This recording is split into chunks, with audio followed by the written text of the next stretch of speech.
Se você já se sentiu envergonhado por quem você ama, ou se já deixou o orgulho falar mais alto do que a gratidão, preste atenção nessa história.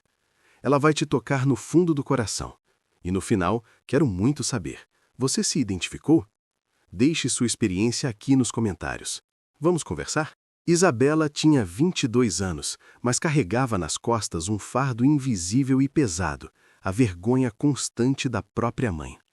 Enquanto ela e Dona Lúcia viviam em um bairro tranquilo, porém modesto da zona norte do Rio, a mente de Isabela vivia noutro mundo, um mundo de vidro, concreto e status da Zona Sul. Lá, ela cursava uma universidade de prestígio, cercada por colegas cujas vidas pareciam saídas de revistas. O futuro deles era um caminho plano e iluminado. O dela, um precipício de comparação e ansiedade. Enquanto Isabela planejava seu próximo passo na sociedade, Dona Lúcia iniciava sua rotina muito antes do primeiro raio de sol. Seu despertador era um inimigo silencioso, tocando às 4 da madrugada com uma insistência cruel. Ela se levantava com o corpo dolorido da jornada anterior, os ossos rangendo de cansaço. O uniforme, uma camisa de cetim azul claro já desbotada e uma calça de tecido grosso, estava pendurado atrás da porta como um símbolo de sua batalha diária. As manchas nele contavam histórias.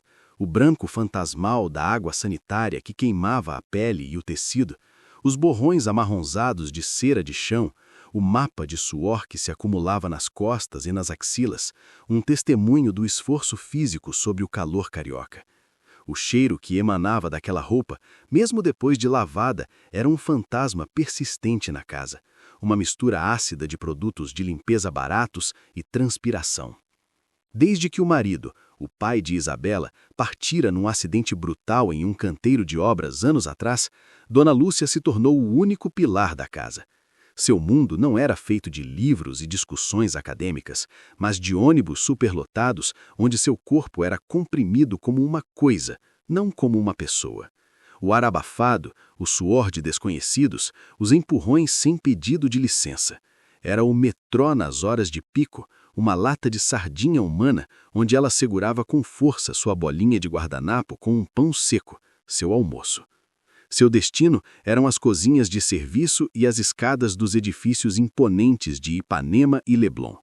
Enquanto os moradores desfrutavam da vista para o mar, Dona Lúcia subia a escada de serviço, seu coração batendo forte, as pernas pesadas. Suas mãos calejadas e com as unhas sempre curtas e limpas, esfregavam os mármores dos banheiros que eram maiores que seu próprio quarto. Ela limpava vestígios de uma vida de luxo que não era sua. Fios de cabelo loiro no ralo, respingos de champanhe no balcão, a areia fina trazida da praia. O olhar dos porteiros, às vezes, era pior que o cansaço. Uns eram gentis, outros a tratavam como parte invisível da mobília. Já aconteceu de uma moradora nova, de salto alto e perfume caro, segurar a porta do elevador social e fitá-la do alto até o chão, do uniforme aos seus sapatos gastos, antes de soltar "O elevador de serviço é no fundo", com uma voz gelada que cortava mais que o vento do ar-condicionado. Dona Lúcia baixava os olhos, murmurava "Sim, senhora", e seguia seu caminho, engolindo a humilhação junto com o nó na garganta. Às vezes, no fim do dia, enquanto esperava o ônibus de volta, ela observava os jovens da idade de Isabela saindo de seus carros, rindo, com sacolas de lojas caras. Ela pensava na filha, e um misto de esperança e dor apertavam seu peito. Tudo aquela humilhação silenciosa, a invisibilidade forçada, as costas que doíam como se tivessem sido quebradas, tudo era por ela, por aquele futuro brilhante que ela carregava nos olhos.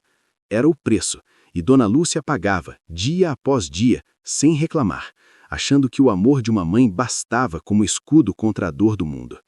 Mas o mundo da filha era outro, e nele, aquele sacrifício todo não era heroísmo, era vergonha. Isabela sentia nojo, um nojo físico que subia da garganta e apertava o estômago. Era o cheiro de Cândida, aquele cheiro forte, ácido, de alvejante barato que parecia ter se infiltrado nas próprias paredes da casa pequena. Para os outros, podia ser só o cheiro de limpeza. Para Isabela, era o cheiro oficial da pobreza. Era o perfume da humilhação que ela era obrigada a carregar nos cabelos, nas roupas e sentir no ar todas as vezes que abria a porta de casa. Era o cheiro da faxina, do serviço pesado, da vida que ela tanto odiava. E ela descontava na única pessoa que segurava o mundo dela, a mãe. Lembra daquela vez que você teve vergonha de apresentar alguém da sua família para seus amigos? Presta atenção. Isabela estava na faculdade quando um grupo de colegas marcou de passar na casa de cada um para um trabalho. Quando chegou a vez dela, o pânico a dominou. Ela inventou uma desculpa.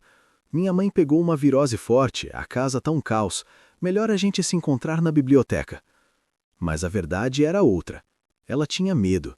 Medo que eles vissem o sofá encapado com um lençol velho. Medo que sentissem aquele cheiro. Medo que vissem Dona Lúcia chegar do trabalho exausta com um uniforme manchado. Ela trocou a verdade por uma mentira e traiu a mãe para salvar a própria imagem. Uma noite, Dona Lúcia chegou mais cedo e, com um resto de força, fez o prato preferido da filha. Quando Isabela chegou, em vez de agradecer, seu rosto se contraiu de desprezo. Mãe, de novo essa roupa dentro de casa? Parece que você quer que a casa fique com esse cheiro. Não dá para você tomar banho e vestir uma roupa normal antes de mexer nas coisas? Dona Lúcia congelou, a colher de pau ainda na mão. O sorriso que tentou formar morreu nos lábios. Ela só baixou a cabeça e foi para o banheiro, lavando não só as mãos, mas tentando apagar a própria presença. O prato de comida foi esfriando sobre a mesa, um amor rejeitado. Um dia, uma encomenda para Isabela chegou. A moça da entrega perguntou: "Mora aqui a estudante Isabela?" Dona Lúcia, ainda de uniforme, respondeu com orgulho: "Sim, é minha filha." Nesse exato momento, Isabela chegou com uma amiga da faculdade. Ao ver a mãe de uniforme na porta conversando com a entregadora, seu sangue gelou. Ela puxou a amiga pelo braço e fez uma curva rápida, fingindo não ter visto. "Vamos dar uma volta. Acho que deixei a chave na casa da vizinha." Elas ficaram andando em círculos no quarteirão até a amiga cansar e ir embora. Quando Isabela voltou, a mãe já havia guardado a encomenda dentro de casa. Nenhuma das duas comentou o assunto. O silêncio entre elas era o mais alto grito de dor. E você? Já parou para pensar no peso que uma palavra ou um olhar pode ter?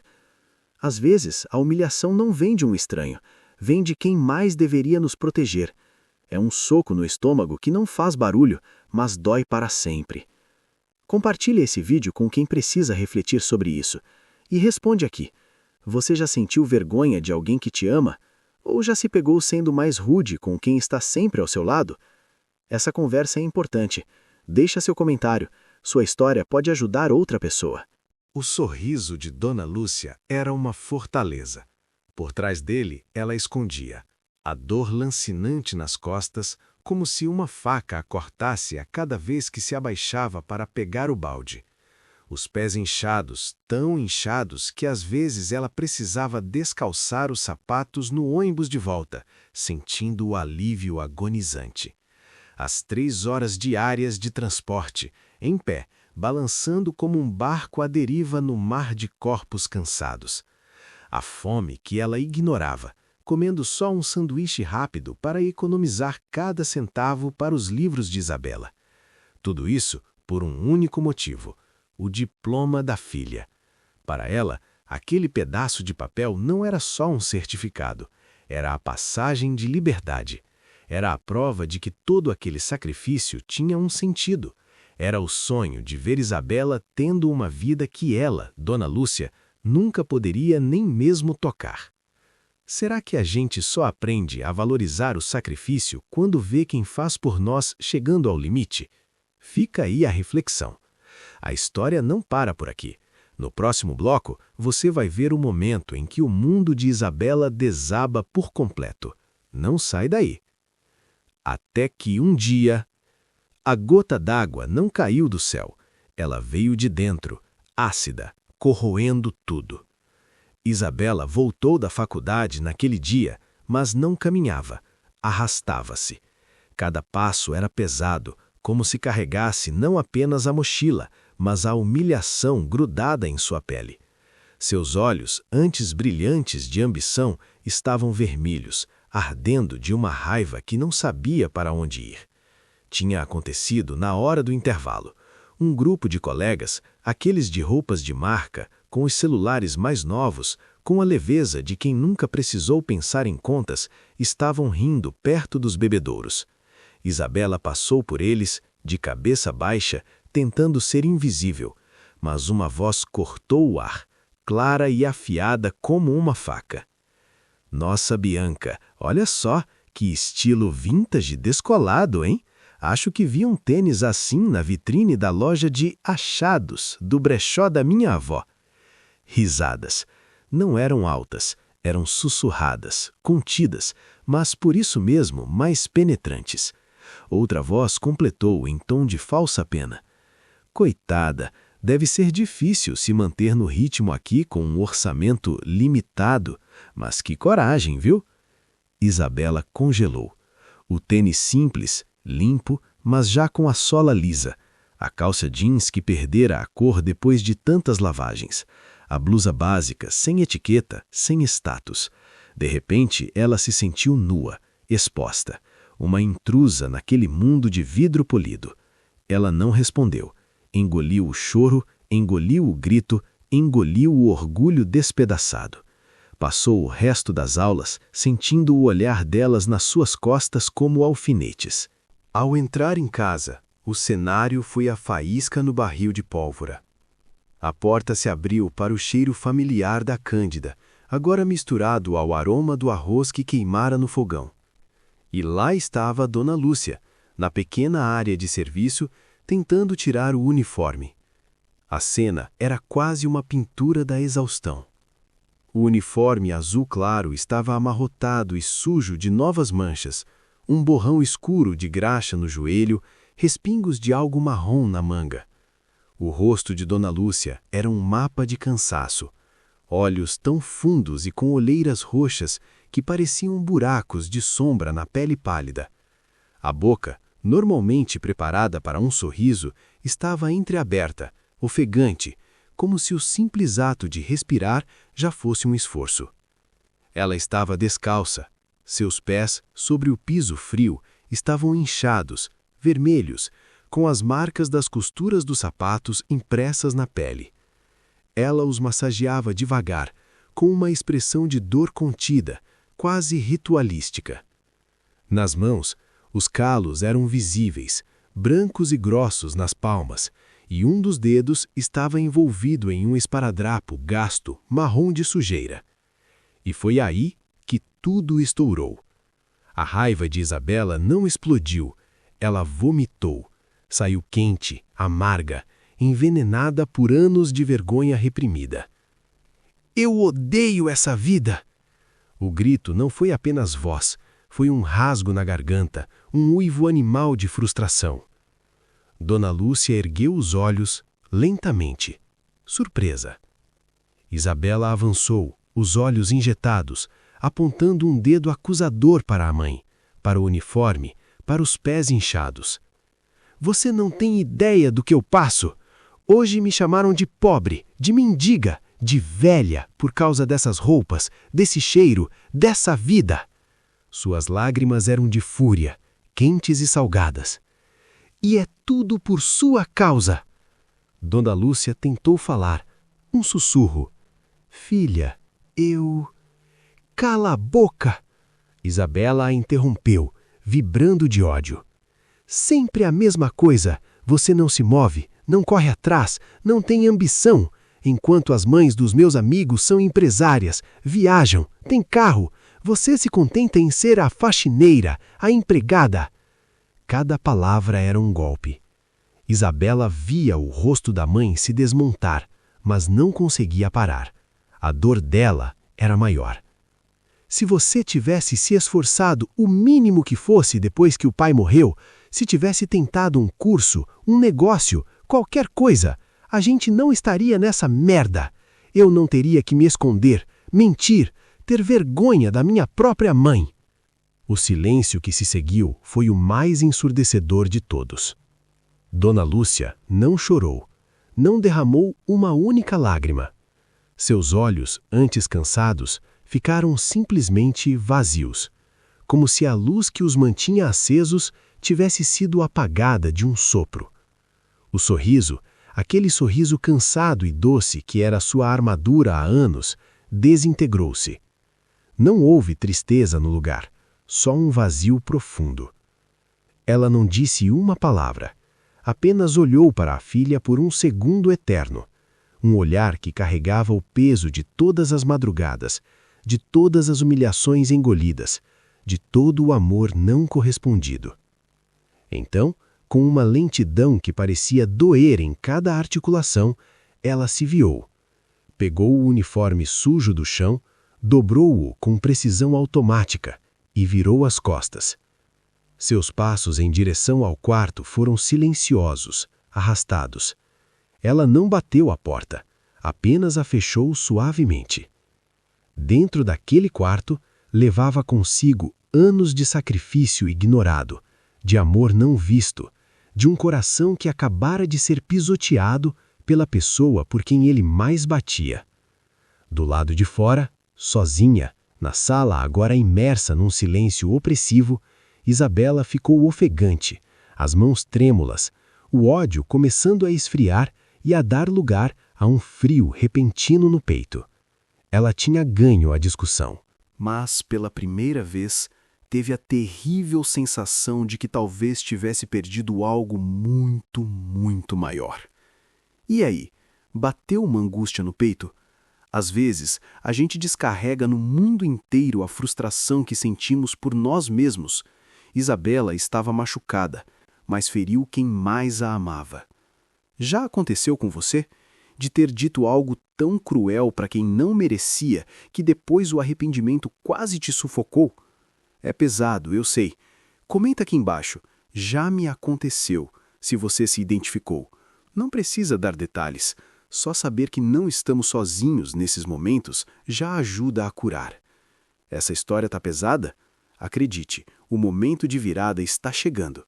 Não sai daí, porque no próximo bloco tudo vai mudar. O clique, o despertar, o choque de realidade. Você não vai querer perder.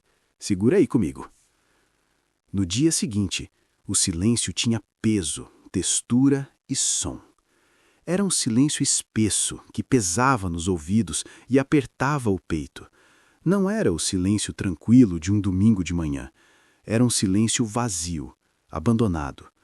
O som do relógio na parede ecoava como batidas de um coração estranho e solitário.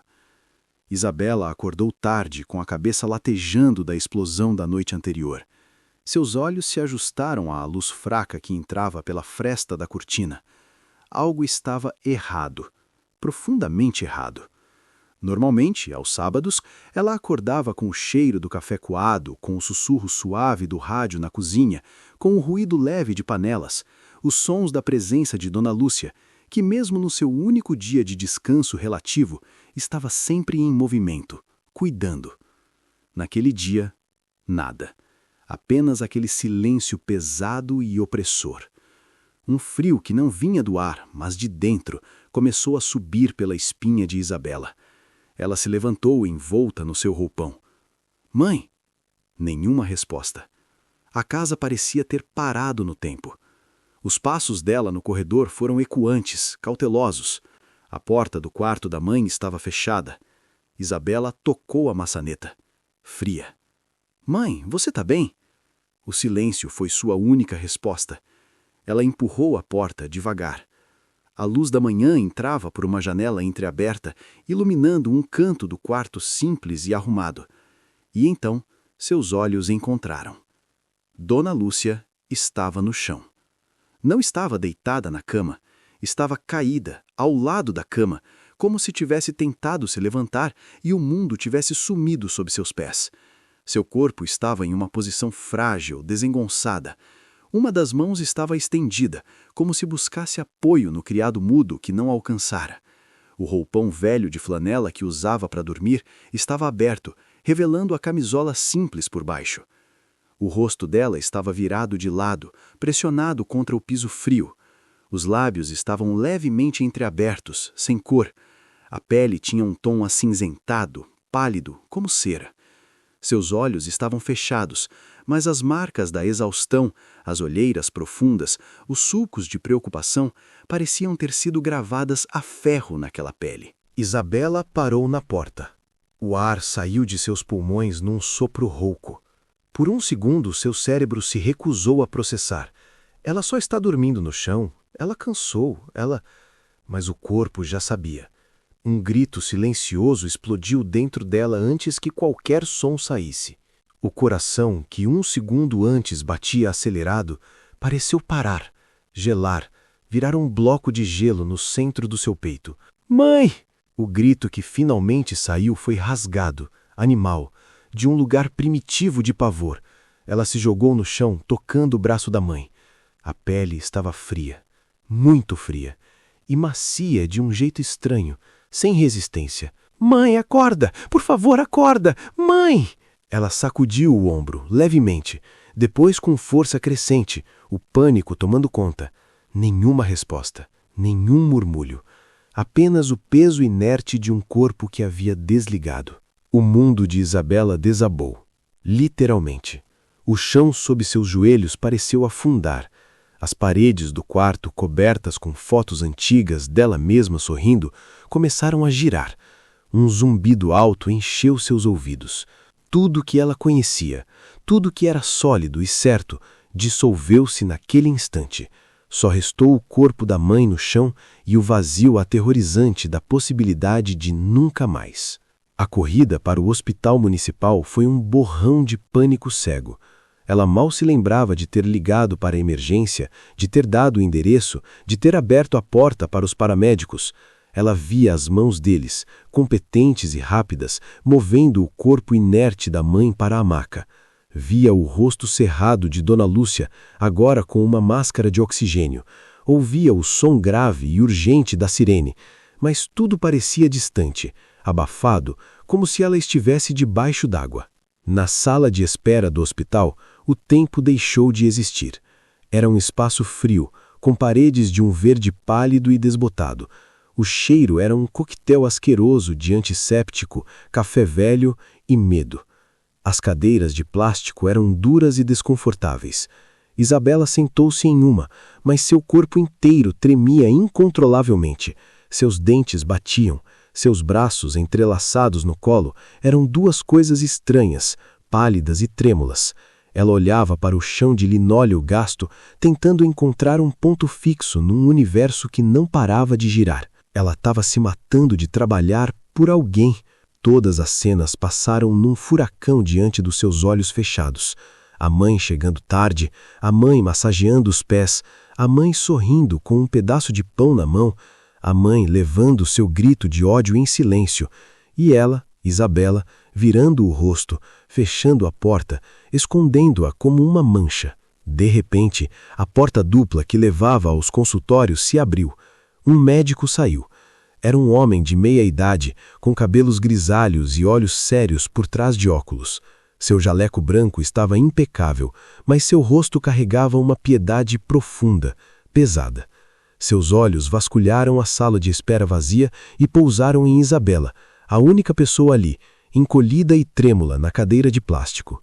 Ele caminhou até ela. Cada passo ecoava no corredor silencioso. Isabela levantou os olhos. O mundo parou. O médico parou na frente dela. Ele não se sentou, ficou em pé, e sua postura, solene, já carregava a notícia antes que qualquer palavra fosse dita. Você é a filha da Dona Lúcia? A voz dele era calma, baixa, mas cada sílaba era clara como um cristal quebrando no silêncio. Isabela conseguiu apenas acenar com a cabeça, a garganta totalmente fechada. O médico respirou fundo, um suspiro carregado do peso de sua profissão. Sua mãe sofreu um colapso generalizado. Ele fez uma pequena pausa, escolhendo as palavras com um cuidado que era quase mais doloroso do que um grito. O corpo dela simplesmente desistiu. Não aguentou mais. Ele olhou nos olhos de Isabela, diretamente, sem desviar.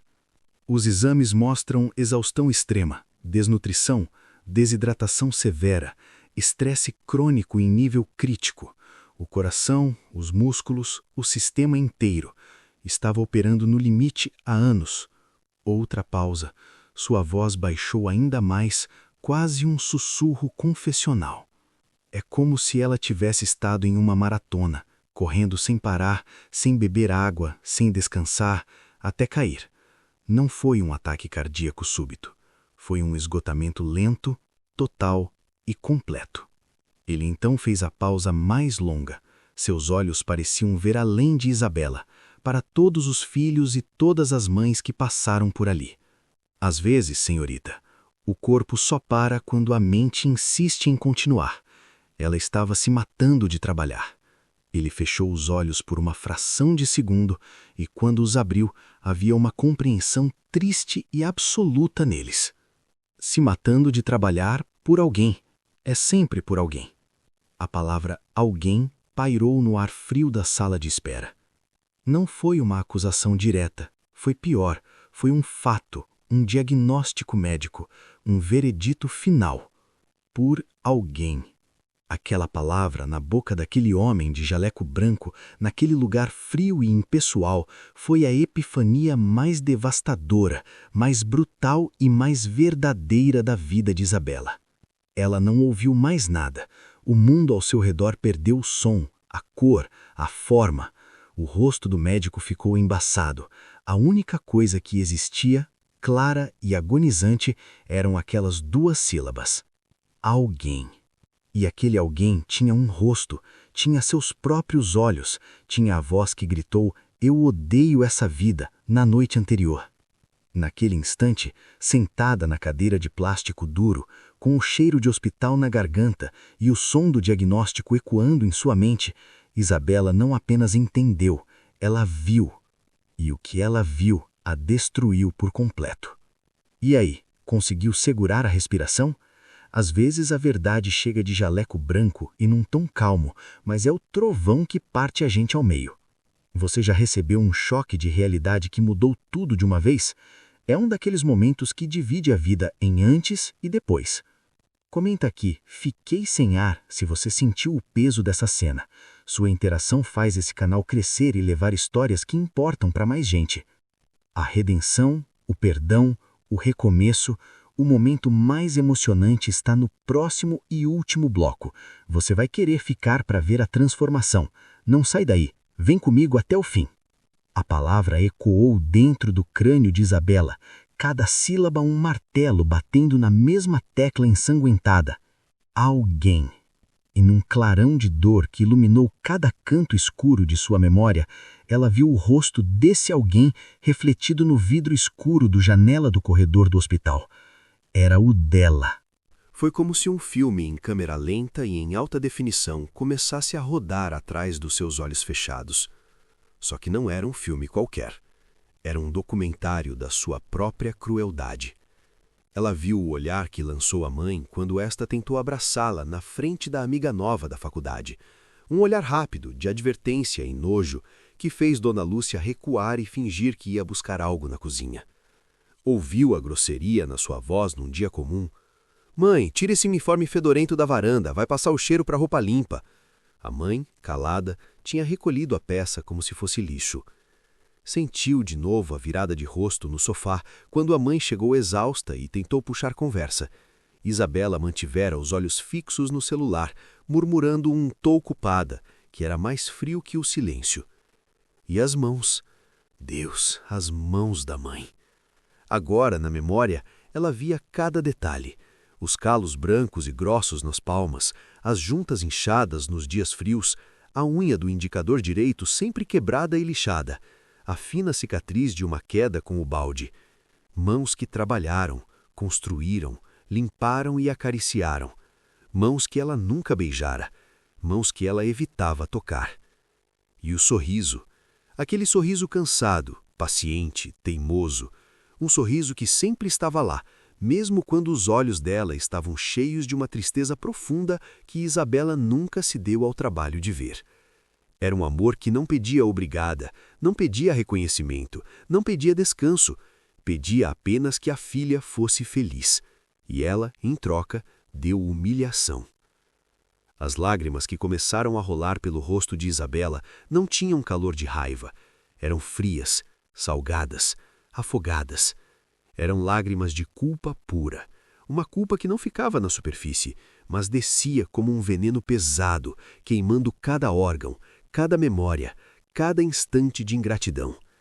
Era uma dor na alma tão física que ela dobrou-se para frente na cadeira, as mãos pressionando o estômago, um gemido baixo e rouco escapando de sua garganta. Era o peso esmagador de ter tratado um monumento de amor como se fosse lixo. E você, já sentiu esse nó de culpa no estômago? Aquele que aperta quando a gente percebe o tamanho da ingratidão? Se você já passou por isso, sabe que é uma das piores dores que existem. Deixa um like se esse momento te tocou. Vamos ver quantas pessoas já viveram esse clique doloroso da consciência. Isabela não sabe como o corpo a levou até o quarto da UTI, mas de repente ela estava ali. Do outro lado do vidro, Dona Lúcia parecia pequena, frágil, quase desaparecendo entre os lençóis brancos e os fios dos monitores. Um tubo ajudava ela a respirar. O som ritmado do monitor cardíaco era o único sinal de que a vida ainda insistia naquela mulher esgotada. Ao ser autorizada a entrar, Isabela aproximou-se devagar, como se fosse pisar em solo sagrado. E talvez fosse. Sentou-se na cadeira rígida ao lado da cama. O silêncio era quebrado apenas pelo bip, bip, bip, monótono. E então, com uma coragem que nasceu do desespero, ela estendeu a mão. E tocou. Envolveu a mão da mãe com as suas. A sensação foi um choque. A pele era áspera como lixa, ressecada, marcada por milhares de pequenas rachaduras e calosidades que contavam a história de cada esfrega, cada água sanitária, cada balde pesado. As veias saltadas desenhavam mapas azulados de esforço sobre a pele fina.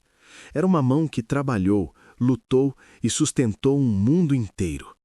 Ela apertou aquela mão e, pela primeira vez, enxergou. A verdadeira força não estava nos apartamentos de vidro espelhado da Zona Sul, nem nos carros importados ou nas etiquetas de grife dos seus colegas. A verdadeira força, a força titânica, inabalável e silenciosa, estava ali, deitada naquela cama de hospital. Estava naquela mulher que enfrentou madrugadas geladas, ônibus lotados, olhares de desprezo e a solidão da viuvez sem nunca deixar de colocar comida na mesa. Naquela mulher que trocou seus sonhos pelos livros da filha. Naquela mulher que nunca, nem por um segundo, desistiu dela. Mesmo quando ela, Isabela, tinha desistido totalmente da mãe. Isabela curvou a cabeça e pressionou a testa contra aquelas mãos feridas pelo trabalho e pelo amor. As lágrimas molharam os nós dos dedos de Dona Lúcia e, num sussurro rouco, quebrado, que saía do lugar mais arrependido de sua alma, ela disse as únicas palavras que importavam. Eu vejo você agora, mãe. Eu finalmente te vejo. Me perdoa por tudo. Acorda, mãe, por favor. E naquele quarto silencioso, iluminado pela luz fria dos equipamentos, aconteceu uma transformação. A filha ingrata havia morrido no chão da sala de estar, e quem nascia ali, ajoelhada simbolicamente diante do sacrifício materno, era outra pessoa. E aí, será que é preciso chegar ao fundo do poço para aprender a enxergar? Essa história está mostrando que o amor mais profundo é muitas vezes o mais silencioso. E se você não quer perder o final dessa transformação, o momento da cura e do recomeço, você precisa se inscrever no canal e ativar o sininho. Porque a história não acabou. Ela passou a noite toda ali. As horas se fundiram em um único longo momento de vigília. Sua mão fina e lisa envolvia a mão áspera da mãe como se estivesse segurando o mundo real pela primeira vez. Cada calo era uma linha de uma história não contada. Aquele ali da alça do balde pesado. Essa textura áspera na ponta dos dedos, do atrito constante com a esponja de aço. A fina cicatriz no dorso, lembrança de um vidro quebrado no serviço. Enquanto o bip, bip dos monitores marcava o tempo, Isabela relembrava, não mais com os olhos da vergonha, mas com o coração dilacerado da compreensão tardia. Ela via a mulher que carregava sacolas de mercado subindo escadas para economizar a passagem, que costurava seus uniformes à noite para durar mais, que olhava para o mar distante da janela do ônibus e ainda achava beleza naquele instante roubado. A verdadeira força não estava nos apartamentos de vidro da Zona Sul. Estava ali, naquela mulher que nunca, nem por um segundo, desistiu dela. Dona Lúcia levou uma semana inteira no hospital. 7 dias onde o corpo, finalmente autorizado a parar, começou a dolorosamente se refazer. Quando voltou para casa, apoiada no braço que antes a rejeitava, encontrou um milagre silencioso. Uma filha diferente. A casa cheirava a comida simples, mas feita com cuidado. A pia não acumulava louça. As roupas estendidas no varal balançavam limpas. Isabela não estava mais trancada no quarto. Estava presente, com as mangas arregaçadas e um novo propósito gravado no olhar. "Mãe, senta aqui." Ela guiava Dona Lúcia para a cadeira mais confortável. "Eu fiz sopa. A senhora vai comer e descansar," o médico disse. "Mas minhas faxinas," tentava protestar Dona Lúcia, sua mente ainda presa à rotina de sustento. "Já cancelei as 2 mais pesadas. Arranjei um emprego na biblioteca da faculdade, de meio período. Ajuda nas contas. Agora eu cuido de você." A frase não era um pedido, era uma promessa, uma devolução. E então Isabela aprendeu a ouvir. Não com a impaciência de antes, mas com a atenção sagrada de quem descobre um tesouro. Ela ouvia as histórias da mãe, as pequenas histórias que eram um universo inteiro. Da senhora de Ipanema, que uma vez lhe deu um livro usado de presente e disse: "Você tem olhos inteligentes." Do senhor idoso de Leblon, que sempre perguntava sobre sua filha, a universitária, e guardava um pedaço de bolo para ela. Da visão do mar na curva do ônibus, um azul rápido e gratuito que era só dela por alguns segundos. Do gato de rua que ela alimentava atrás do prédio e que a esperava miando. Isabela viajava naqueles relatos. Via a dignidade, a resiliência, a beleza escondida na vida simples que ela tanto desprezara. Até que um dia, vendo a mãe tentando, com dificuldade, costurar um botão, Isabela se aproximou, ajoelhou-se diante dela, pegou lentamente aquelas mãos, as mesmas que sustentaram seu mundo, e as levou aos lábios. Beijou cada calo, cada ruga, cada marca de esforço. A emoção subiu como uma maré, quebrando sua voz. "Eu te amo, mãe." As palavras saíram molhadas de lágrimas, mas eram as mais claras que já dissera. "Sinto muito, por tudo, por cada palavra, cada olhar, cada vez que não te vi." Dona Lúcia a olhou, seus olhos, cansados das décadas, marejaram. Então, lentamente, como o sol rompendo depois de uma longa tempestade, seu sorriso surgiu. Aquele mesmo sorriso, cansado, paciente, que Isabela sempre ignorou, mas agora irradiava uma coisa nova, um brilho de paz. A paz de quem finalmente foi vista. A paz do amor, que mesmo ferido, nunca deixou de existir. Naquele instante, o ciclo se fechou. Isabela finalmente entendeu. O amor de mãe de Dona Lúcia era um verbo puro. Era um amor que perdoa antes mesmo do pedido de perdão, que se sacrifica sem esperar um troféu, que dá sem cobrar o recibo. Era o amor mais forte, mais resiliente e mais silencioso do mundo.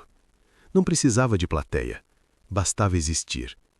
E a vergonha derreteu como gelo ao sol. No seu lugar, nasceu algo sólido e permanente: orgulho. Um orgulho latejante e profundo da guerreira que a criou. Um orgulho que ela carrega agora não como um fardo, mas como uma bandeira. E essa história, ela é muito maior do que Isabela e Dona Lúcia. Ela é sobre você. A vida é um sopro, e o tempo com quem a gente ama é ainda mais curto. Não espere o susto, o diagnóstico, o colapso. Não espere que alguém chegue ao limite para você enxergar o monumento de amor que está ao seu lado. Olhe hoje, perceba hoje, agradeça hoje. Aqueça sua casa com o abraço que você está adiando. Cure velhas feridas com o "eu te amo" que você está guardando. Honre o sacrifício com o reconhecimento que é devido. A transformação é possível, o perdão é real. O recomeço começa com um único olhar de verdade. Se essa jornada tocou seu coração, se te fez pensar em alguém, se te deu um nó na garganta ou uma lágrima no canto do olho, isso é um sinal. É a sua humanidade falando mais alto. Não ignore. Quer continuar essa jornada de transformação? Os vídeos que estão aparecendo na sua tela agora foram feitos para você. Eles falam sobre cura, perdão, reconexão familiar e a força do amor que resiste a tudo. São histórias reais, depoimentos emocionantes e reflexões que vão te ajudar a valorizar o que realmente importa. Clique em um, assista e deixe-se inspirar. Leve essa energia de transformação para a sua vida. E aqui, agora, faça a sua parte. 1. Comenta. Já passou por um momento de virada como esse? Ou vai agir diferente a partir de hoje? 2. Curte. Dá um like enorme se essa história valeu a pena e precisa chegar a mais pessoas. 3. Compartilha. Marca aquele amigo, aquele familiar, aquela pessoa que você sabe que precisa ouvir isso hoje. O simples ato de compartilhar pode ser o clique que falta na vida de alguém. Porque amor, o verdadeiro amor, é a herança mais rica que existe e merece ser lembrado, celebrado e vivido todos os dias. A mudança começa com uma escolha, a escolha de ver. Vamos juntos nessa? Te vejo nos próximos vídeos.